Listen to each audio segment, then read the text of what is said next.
I said, a tree fell on the house. It was a tree. And then I looked up and I saw huge holes in our ceiling and branches just coming through. A Spring Valley man recounting some anxious moments nearly 2 weeks after parts of a gigantic tree crashed into his home.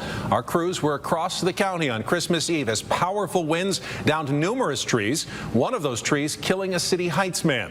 ABC 10 News reporter Michael Chen follows through with the story of one couple nearly impaled by branches that slashed into their home. In the back of a home in Spring Valley, this is what remains of an awning after several branches of a towering tree that once stood there toppled into the home. Right before noon on Christmas Eve, after strong winds blew over the trash bins in the back of Kenneth Irwin's home on Canyon View Court, Irwin bent over to pick them up. I hear a crash, the house shakes, and I'm about a foot away and the awning comes tumbling down. Not realizing the cause, Irwin raced into the house where his wife was at the top of the stairs. She said, a tree actually hit the house. And I looked up and I saw the huge holes in my living room and at the top of the stair, and branches were coming through like they just poked through the roof like a knife.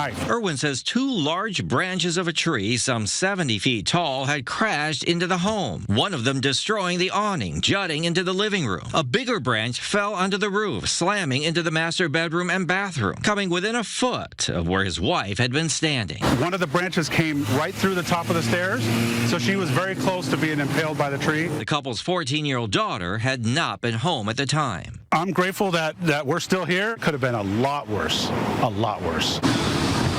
On that same day, the winds did become deadly as a tree struck and killed a 61-year-old man on a City Heights sidewalk. Across the county, winds downed hundreds of trees. Back in Spring Valley, a grateful Irwin says the ordeal remains an ongoing nightmare. It took out the attic and everything and all the ceiling.